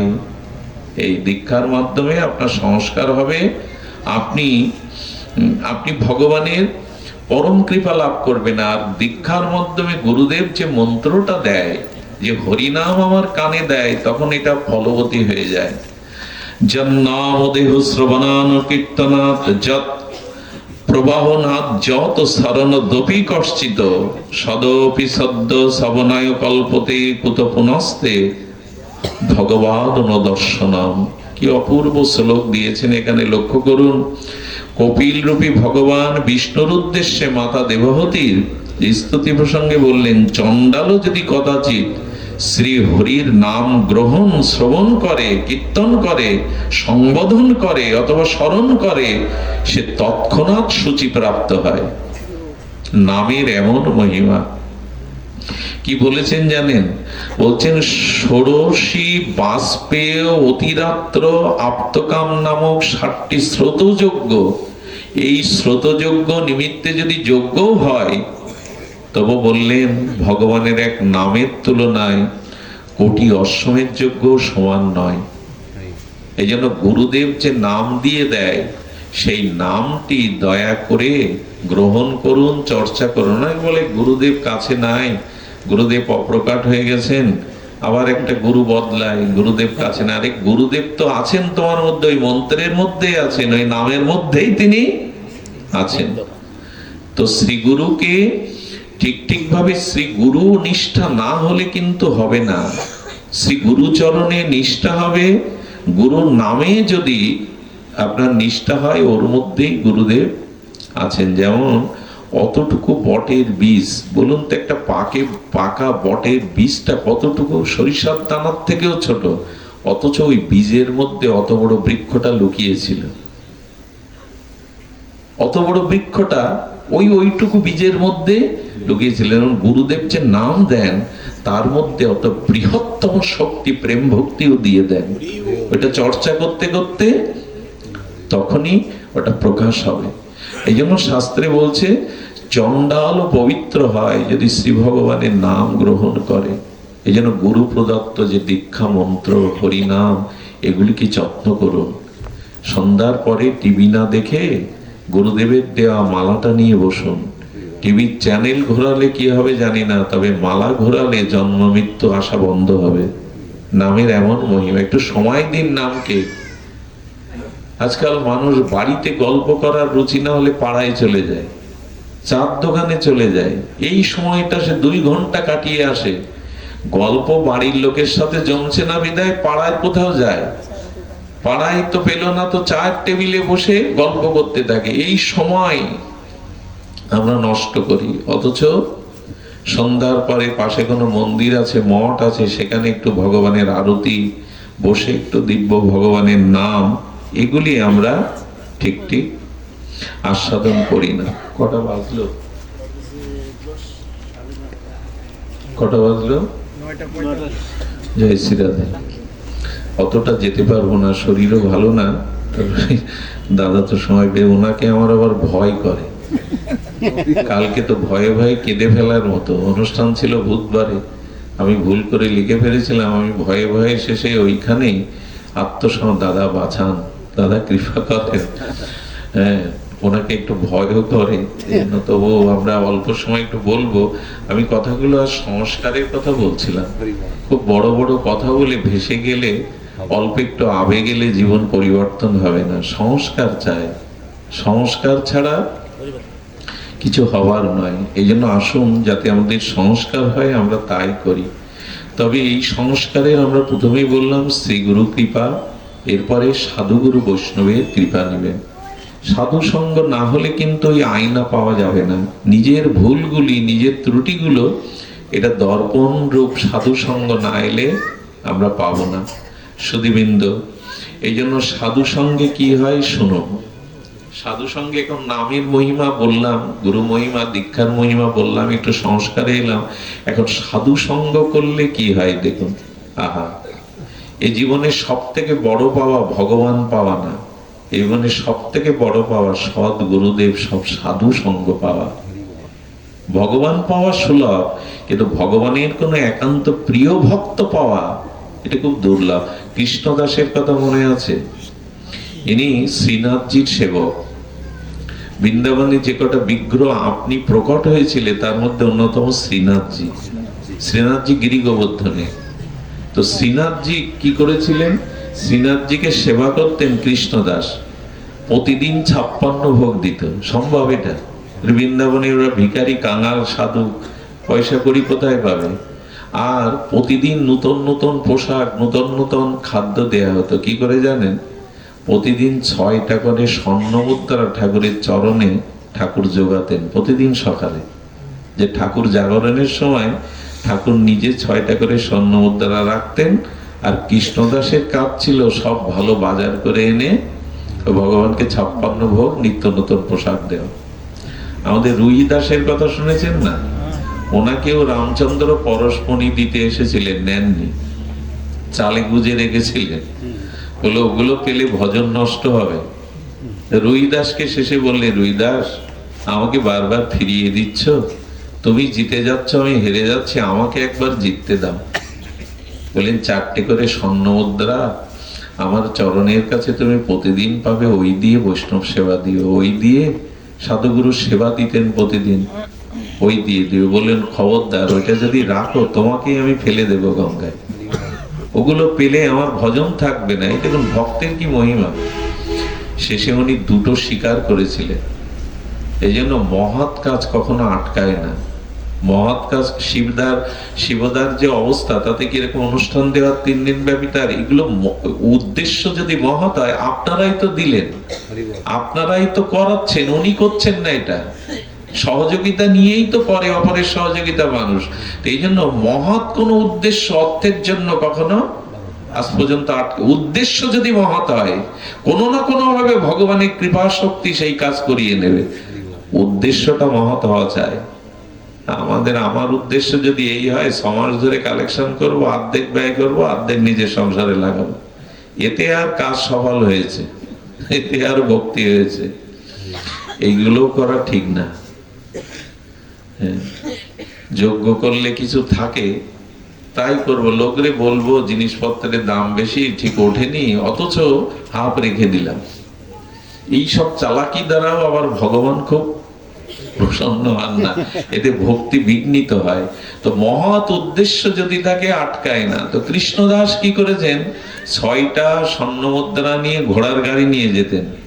ভালো ভালো জিনিসগুলো, ভালো ভালো পোশাকগুলো, 56 ভোগের জিনিস কিনবে। তাও কোথা থেকে জানেন? বৃন্দাবনে গোবর্ধনে, যে ওতে তখন 2টো বড় মার্কেট ছিল, দিল্লি, আগ্রা, এই 2 জায়গায় যেতেন। দেখুন, ভগবানের বাজার করবে বলে, আমার বাড়ি অনুষ্ঠান হলে আমি কি বলি জানেন? বলি কি, আপেল কিনতে গিয়ে বলি, তোমার এই আপেল কত করে? একটা 350, একটা 150। বলি এই 150 দাও, ওইখানেই ভগবানের ভোগ নিবেদন শেষ। যদি বলেন আমার সামর্থ্য তো নাই বিল্লমঙ্গল, কে বলেছে আপেল দিতে? সামর্থ্য নাই তো কে তোমাকে বলেছে? ভগবান এগুলো পত্রং পুষ্পং ফলন্তং বলে দিয়েছে। যদি কখনো ঠাকুরের সেবার, বৈষ্ণব সেবার বাজার করতে যান, শুদ্ধ সাধু সাথে নিয়ে যাবেন। বাজার করার নিয়ম কি জানেন? ওই বাজার করতে গিয়েই ভগবানের নিবেদন হয়। ঠাকুর ঘরে থালায় নিবেদনটা নিবেদন না। কেমন জানেন? সবজিওয়ালাকে গিয়ে বলবেন, তোমার ভালো সবজিটা দাও, হাসি মুখে দাও, যা দাম নেবে নাও, তুমি হাসি মুখে দাও, প্রসন্ন হয়ে দাও, ওই নিবেদন। ঠাকুরের গামছা কিনতে গিয়ে বলছি এত দামের না, ঠাকুর সেবার গামছা দিন, ওইখানে নিবেদন শেষ, শুরুতেই শেষ। এই জন্য ঠাকুরের কাজ করতে গেলে উনি দিল্লিতে চলে গেছেন কৃষ্ণদাস। আমি বিশ্রাম করছি এই কথাটি বলে, শীতের রাত, অধিক সময় নেওয়ার অধিকার নাই। তো কৃষ্ণদাস দিল্লিতে চলে গেছে, গিয়ে 56 ভোগের যা যা উৎকৃষ্ট সবজি টবজি কিনে গাড়িতে তুলে দিয়েছে।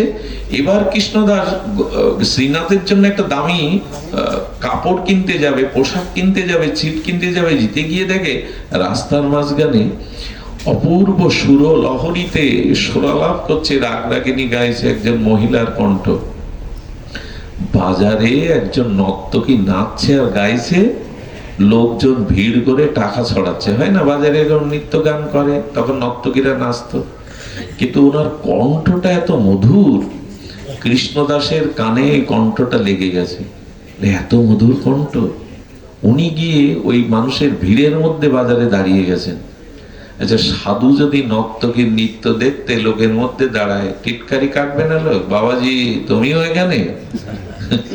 আমরা তো সাধু দেখলেই মোটামুটি আমাদের জিহ্বায় একটু রস আসে। পানে যেমন অনেক রকম জর্দা টর্দা কটু থেকে বের করে দেয়, আমাদের আবার সাধু দেখলে নিন্দা না করলে জিভে রস আসে না। একজন এরকম পান খাচ্ছে, দেখি একটা কৌটো 4টে মুখ, এক এক করে বের করছে। বাবা খাও পান, তো এরকম 4টে মুখ দেবলে একটু ঘাস ঘাস লাগে, এগুলো না দিলে। সাধু নিন্দা না করলে আমাদেরও জিহ্বা, বাবাজি আপনিও দাঁড়িয়ে গেছেন লাইনে, কৃষ্ণদাসকে এই কথা বলছে। তখন বৃন্দাবনের উনি একজন সিদ্ধ মহাত্মা, আরে কৃষ্ণদাস বাবাজি লাইনে দাঁড়িয়ে গেছেন। এই জন্য বলছেন, আমার গুরু যদি সুরি বাড়িও যায় তবু আমার গুরু নিত্যানন্দ রায়। বেশ্যা বাড়িও যদি আমার গুরুদেব ঢোকে, গুরুদেবের দোষ দেখেন না, গুরুদেব ওকে উদ্ধারের জন্য গেছেন। গুরুদেব অন্য উদ্দেশ্যে যাননি, পতিত উদ্ধারের জন্য ওইখানে গেছেন। এই জন্য সাধুর লক্ষণ দেখে সহসা বিচার করবেন না, এক কথা বলে দিবেন এরকম না, তার উদ্দেশ্যটা আমাদের থেকে অন্যরকম হতে পারে। উনি কণ্ঠ মধুর দেখে দাঁড়িয়ে গেছেন। আর যখন টাকা পয়সা ছুড়ে সব চলে গেল, ওর নিত্য গীত দেখে কৃষ্ণদাস দাঁড়িয়ে, কে একজন ওই নর্তকীকে বলছে, তোর জীবন ধন্য, এই দেখ সামনে কে দাঁড়িয়ে আছে, সাক্ষাৎ যে ভগবানকে সেবা করায়, সাক্ষাৎ যে ভগবানকে নিত্য দর্শন করে কৃষ্ণদাস বাবাজি মহারাজ। নর্তকী বলছে, বাবা এখানে দাঁড়িয়ে কেন আপনি? তখন বললেন, তুমি গান শোনাবে? বলে, কাকে? বলে, একজন আমার বন্ধু আছে, তাকে গান শোনাবে। কৃষ্ণদাসের মন কি বলছে জানেন? এমন কণ্ঠ যদি আমি শ্রীনাথজিকে একটু শোনাতে পারতাম। ভাবুন তো, সাধু সঙ্গে কি হয় দেখুন।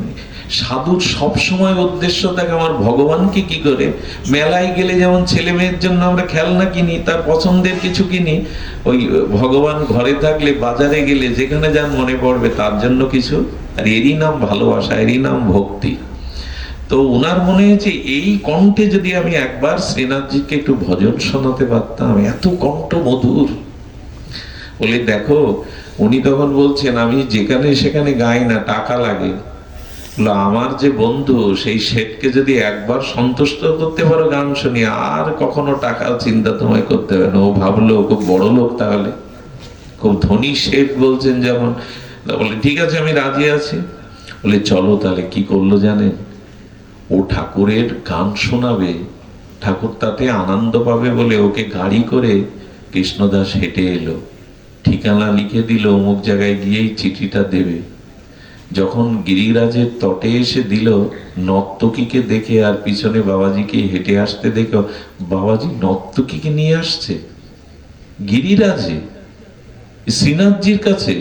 ওকে প্রথমেই মন্দিরে নিয়ে গেল না, একটা বাসায় ওকে রেখে বললো, আজ থেকে এই পোশাকগুলো তোমায় পরতে হবে। এই দেখুন সাধু সঙ্গে কি হয়। ওর ওই ঝলমলে পোশাক বাদে গেরুয়া রঙের শাড়ি দিয়ে দিল, মালা তিলক দিয়ে দিল, দিয়ে বলল, গান আমি রচনা করে দেব, সুর দিয়ে দেব, সেই সুর আর সেই রচনায় তোমাকে শুনতে হবে। 3 দিন ধরে প্রসাদ পাও, তিলক মালাই পোশাক পরো, আর এই গানের রেওয়াজ করো 3 দিন। তোমাকে চিন্তা করতে হবে না, তোমাকে আমার বন্ধু যা দেবে তাতে আর কোনোদিন তোমার কারো কাছে হাত পাততে হবে না। একে তো বৃন্দাবনে বাস হচ্ছে, 3 দিন প্রসাদ পাচ্ছে, 3 দিন তিলকমালা ধারণ করছে, আর ওই মহাজনের লেখা পদ। এই জন্য ভাগবত আসরে যখন গান টান করবেন কেউ, মহাজনের পদ গাইবেন। ইচ্ছা মতো পরীক্ষিত বালার গান গেয়ে দিলেন আর বললেন ভজন, এরকম না। নরোত্তম ঠাকুরের পদগুলো গাইতে হয়, মহাজনের পদাবলী, অন্য কিছু গাইতে নেই, এটা ভগবান শোনে না। ভক্তের রচিত মহাজনের ভজনগুলোই শোনে। আমরা একটা গান গেয়ে ভগবত আসরেও গান গেয়ে দিলাম। এখন কীর্তন আসরেও ছায়াছবির গান হয়, কেন? কীর্তনে পদ নাই। কোটি জন্ম ধরে গাইলেও কীর্তনের পদ, চণ্ডীদাসের পদ ফুরাবে না। প্রেমানন্দ আমরা সিনেমার গান গেয়ে দিলাম, বেশ একটু মিউজিক টিউজিক দিয়ে, আর ওইগুলোই শুনতে তো যাই আমরা। কার মুখে হরি কথা কীর্তন শুনতে হয় ও বোধ নেই, হুড়িয়ে যায় আমরা সুধীজন। এই জন্য উনি 3 দিন ধরে ওনার রচিত পদ ওনাকে সুর করতে বললেন, আর ওই প্রসাদ পেতে লাগলেন। 3 দিন বাদে এমন সাধুর কৃপা, বলে নাচ সেজে গুজে নাও, নুপুর পরো, আর এই গেরুয়া রঙের শাড়ি এনেছেন, নিজেকে তিলক চর্চিত করে দিয়েছেন, সুন্দর করে সাজিয়ে গুছিয়ে বলছেন, আপনার শেঠ কোথায়? বলে, চলো আজকেই গাইতে হবে। কি বলবো? শ্রীনাথজির মন্দির খুলে দিলেন, দিয়ে বললেন, এই আমার শেঠ, একে তোমাকে নৃত্য এবং গীত শোনাতে হবে। উনি প্রথমে বললেন, একটা মূর্তিকে আমি গান শোনা, বলো খবরদার, কার সামনে এসছো তুমি জানো না, উনি মূর্তি নন। তাকে যদি একটু সন্তুষ্ট করতে পারো, আর হ্যাঁ বাজারে নাচবে, পুরুষের দেওয়া লালসার টাকা ছড়িয়ে দেবে তাই নাচবে, ওকে যদি সন্তুষ্ট করতে পারো তোমার জীবনে আর আর কারো কাছে হাত পাততে হবে না, আর কারো কাছে হাত পাততে হবে না। শ্রীনাথজির দিকে একবার তাকালেন এই এই এই নর্তকী, তাকিয়ে ভগবানের আরতি যখন হয়, দুর্গা পূজায় অষ্টমীর আরতি যখন হয়, তখন একদমই মনে হবে না, যদি ভক্তি দিয়ে অনুরাগ দিয়ে দেখেন এটা মাটির মা সাক্ষাৎ, তখন চিন্ময়ী মনে হবে। ভগবানকে দর্শন করতে হয় অনুরাগ দৃষ্টিতে, চোখে লাল চশমা চোখে দিয়ে যখন দেখেন, কি দেখেন, সব অনুরাগ দিয়ে ভগবানকে দেখতে হয়। ওই সৌন্দর্য যদি একবার নয়নে ধরে যায়, পৃথিবীর আর কোনো রূপ আপনার ভালো লাগবে না। ওই নর্তকী তখন শ্রীনাথজির অপরূপ রূপের দিকে তাকিয়ে বলছেন, তুমি এত সুন্দর, তুমি এত মনোরম, এত সুন্দর। তখনই চৌকাঠে মাথা রেখে কি বলছে জানেন, জীবনে তো কতই হাত পা বেঁকিয়ে লোকের মনোরঞ্জনের জন্য নেচেছি গেয়েছি, কিন্তু আজ আমার জীবনে শ্রেষ্ঠ সুর ও সঙ্গীত নৃত্য দেখাবার জায়গা। তুমি যদি শোনো, তুমি যদি দেখো, তাহলে আমার জীবন ধন্য হবে। একবার দেখো তুমি, ওই যে 3 দিন প্রসাদ পেয়েছে, সাধু সঙ্গ পেয়েছে, তাতে তার চিত্ত মার্জন হয়ে গেছে। অনুরাগে চোখের জলে ভগবানের ভজন শুরু করলেন। হৃদয় থেকে যে কীর্তন হয়, সঙ্গীত হয়, তার আবেদন অন্যরকম। যখনই সুরমূর্ছনায় গাইতে লাগলেন, বারবার শ্রীনাথজি ভগবানের দিকে তাকাচ্ছেন, উনি শুনছেন তো। ওই যখন গাইতে গাইতে প্রাণ অনুরাগে তাকে শোনাচ্ছেন, হঠাৎ করে শ্রীনাথজির দিকে তাকিয়ে দেখেন তিনি হেসে উঠেছেন। সাক্ষাৎ আকাশে মেঘ চমকানোর মতো সাক্ষাৎ একটু দর্শন দিয়ে দিলেন। ওই যে হাসি দেখলেন, তাতেই চৌকাঠে মাথা রাখলেন।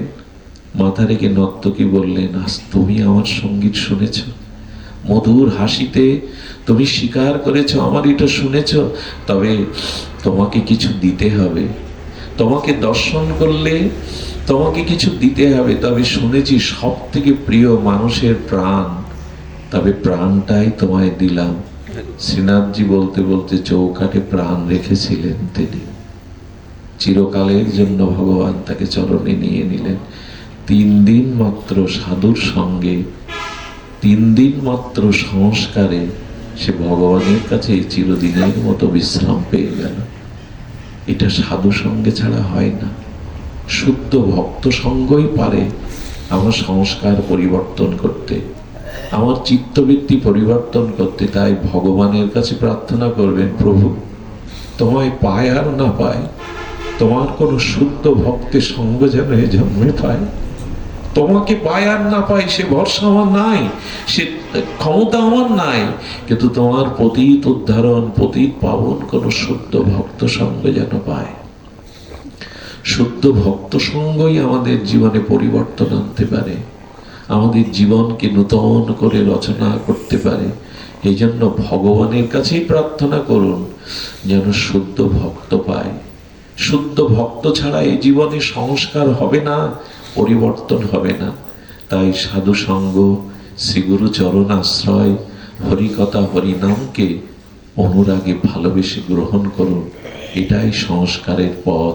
মৃত্যুর পরে যাতে আগামী জন্মটা আরেকটু এগিয়ে যেতে পারেন, পেছনে পতন না হয়, এজন্য সময়টুকু কাজে লাগান। এই ভজনেই জগৎ আপনাকে বঞ্চিত করবে। এই রঙিন সংসার সিনেমার মতো, সিনেমার পর্দায় সাগর দেখায় কিন্তু ওই পর্দা ভেজে না, সিনেমার পর্দায় আগুন ধরানোর দৃশ্য দেখায় কিন্তু পর্দা পড়ে না। পড়ে কি সংসারটাও যা দেখায় তা নয়। সংসারের মধ্যে একমাত্র সত্য হলো ভগবান। এই সংসারে সবাই আপন আপন স্বার্থের জন্য ব্যস্ত।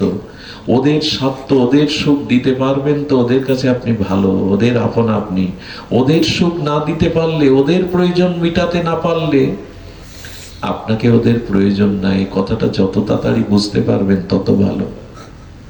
সংসারে থেকে যদি ভজন করে সাধু কৃপায় গুরু কৃপায় একটু পথ এগিয়ে থাকতে পারেন, তাহলে আগামী জন্মটা মানুষ হব এমন কিন্তু নয়। আগামী জন্মটা যে আবার এরকম সুস্থ শরীর পাবো, জন্মন্ধ তো হতে পারি, কানাখোড়াও তো হতে পারি, বস্তিতেও তো জন্মতে পারি, শুকুর কুকুরেও যদি জন্ম হয়, আর তো পাবো না তাকে ডাকবার সুযোগ। এই জন্য যা পেয়েছেন তা হারাবেন না। একমাত্র সদ্গুরুদেবের চরণাশ্রয় আর সাধু সঙ্গই পারে আমাদের এই জন্ম মৃত্যু অভিশাপ হতে চিরমুক্তি দিতে, চিরভক্তির স্পর্শ দিতে। শিবদা অনেক কষ্ট করে এগুলো করেন, আপনারা আশীর্বাদ করবেন প্রতি বছর যেন আপনাদের চরণ ধুলিতে ধন্য হতে পারে। তার 3টি কন্যা, নিজের পুত্রও নাই, আপনারাই তার আপনজন। আপনারা